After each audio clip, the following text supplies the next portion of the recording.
பிரயாண முடிவு. சூரியன் அஸ்தமனமாக போகிற டைமில் தான் பல்லவ சைனியத்தோட பாசறை தெரிஞ்சுது. அவ்வளோ தூரம் அவங்க பிரயாணம் பண்ணி வந்திருக்காங்க. பல்லவ சைன்யத்தை பார்த்த உடனே தான் பரஞ்சோதிக்கு வஜ்ரபாகுவோட கவலைக்கு காரணம் புரிஞ்சுது. வாதாபி சைன்யத்துக்கும் பல்லவ சைன்யத்துக்கும் மலைக்கும் மடுவுக்குமான வித்தியாசம் இருந்துச்சு. தம்பி பாத்தியான்னு வஜ்ரபாகு கேட்டான். பார்த்தேன் ஐயா. இன்னும் நீ நம்புறியா பல்லவ சைன்யம் ஜெயிக்கும்னு கேட்டான். கட்டாயம் ஜெயிக்கும் ஐயா, சந்தேகமே இல்லை. பல்லவ சைன்யத்து பக்கம் தர்மம் இருக்கு, அதோட மகேந்திர சக்கரவர்த்தியும் இருக்காருன்னு சொன்னான். மகேந்திர சக்கரவர்த்தி கிட்ட உனக்கு ரொம்ப பெரிய நம்பிக்கை இருக்கே, நீ அவரை பார்த்துருக்கியான்னு வஜ்ரபாகு கேட்டான். 2 தடவை பார்த்துருக்கேன். ஆயனச்சிற்பி வீட்டில் புத்த விகாரத்துக்கு பின்னால ஒளிஞ்சிருந்து ஒரு தடவை பார்த்தேன். இன்னொரு தடவை காஞ்சியில் நடுராத்திரியில் மாறு வேஷத்தில் பார்த்தேன்.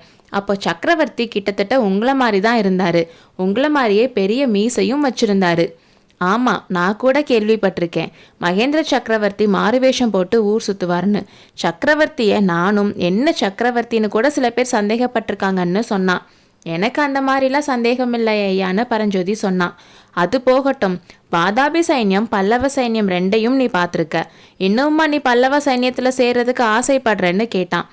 ஆசைப்படுறது மட்டும் இல்லை, பல்லவ சைன்யத்தில் சேர துடிச்சிட்டு இருக்கேன்.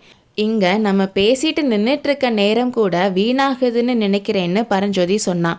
அப்படின்னா எனக்கு விடை கொடுன்னு வஜ்ரபாகு சொன்னான். என்ன இங்கே விட்டுட்டா போறீங்கன்னு பரஞ்சோதி கேட்டான். ஆமாம், நான் முதல்ல போய் பல்லவ சக்கரவர்த்தியை பார்த்து உன்னை பற்றி சொல்கிறேன். அவர் இஷ்டப்பட்டா உன்னை கூட்டிகிட்டு வர சொல்லுவார். அது வரைக்கும் நீ பாசறைக்கு வெளியில தான் இருக்கணும்னு சொன்னான். சக்கரவர்த்தி பாசறையில் இருக்கிறாரா? காஞ்சியிலிருந்து கிளம்பினவரை பற்றி அப்புறம் எந்த ஒரு செய்தியும் இல்லைன்னு சொன்னீங்களேன்னு கேட்டான். இப்போ ஒருவேளை வந்திருக்கலாம்லன்னு சொன்னான். ஐயா, சக்கரவர்த்தியை நான் ஒரு தடவை நேரில் பார்க்க ஆசைப்படுறேன். அதுக்கு நீங்கள் தான் உதவி செய்யணும்னு பரஞ்சோதி சொன்னான். எதுக்கு சக்கரவர்த்தியை பார்க்கறதுக்கு இவ்வளோ ஆவலாக இருக்குன்னு வஜ்ரபாகு கேட்டான்.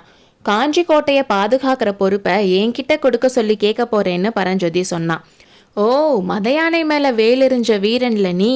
சிவகாமி சுந்தரியை காப்பாத்தின மாதிரி காஞ்சி சுந்தரியும் காப்பாற்ற விரும்புகிற போல. உன்ன மாதிரி ஒரு வீரனை பாசுரம் பாடுறதுக்கும் உளிய வச்சுக்கிட்டு கல்லை செதுக்கிறதுக்கும் உன் மாமா உன்னை அனுப்பி வச்சாரே, அது எவ்வளோ பெரிய தப்பு. சிற்பக்கலை தெய்வீக கலை ஐயான்னு பரஞ்சோதி சொன்னான். போதும் போதும், அப்படிலாம் சொல்லித்தான் மகேந்திர சக்கரவர்த்தி பல்லவ சாம்ராஜ்யத்தை இந்த கதிக்கு கொண்டு வந்துட்டாரு. சக்கரவர்த்தி கிட்ட நானும் ஒரு வேண்டுகோள் வைக்க போறேன்.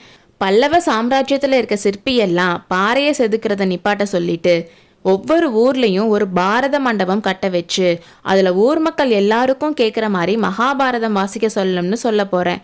இந்த யுத்தத்தை மகேந்திர சக்கரவர்த்தியாலையும் வீரர்களால் மட்டும் ஜெயிக்க முடியாது.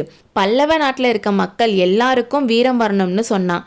பரஞ்சோதியை விட்டு பிரியறதுக்கு முன்னாடி அவனை கட்டி பிடிச்சிக்கிட்டு, தம்பி, எனக்கு ஒரு மகன் இருக்கான்.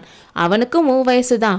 நீங்கள் 2 பேரும் ஒன்றா சேர்ந்தா எவ்வளவோ பெரிய விஷயங்களை சாதிக்கலாம்னு சொன்னான். அதுக்கு பரஞ்சோதி, ஐயா, சின்ன வயசுலேயே என் அப்பாவை இழந்துட்டேன். என்னையும் உங்கள் மகனாவே ஏற்றுக்கங்கன்னு சொன்னான். வஜ்ரபாகு பாசறைக்கு போனதுக்கப்புறம் பரஞ்சோதிக்கு ஒவ்வொரு நிமிஷமும் ஒரு யுகம் மாதிரி இருந்துச்சு. சக்கரவர்த்தி கிட்ட இருந்து நம்மளை கூட்டிகிட்டு வர சொல்லி எப்போ கட்டளை வரும்னு ஆவலோடு காத்துட்டு இருந்தான்.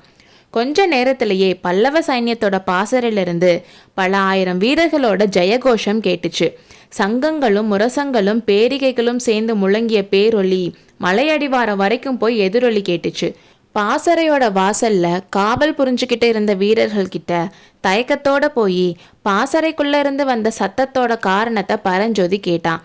அதுக்கு மகேந்திர பல்லவ சக்கரவர்த்தி பாசறைக்கு வந்துவிட்டார் என்று குதூகலமான மறுமொழி கிடைத்தது. இதே குதூகலத்தோடு நாமும் 1ஆம் பாகத்திற்கு விடை கொடுத்துவிட்டு 2ஆம் பாகத்தில் சந்திப்போம்.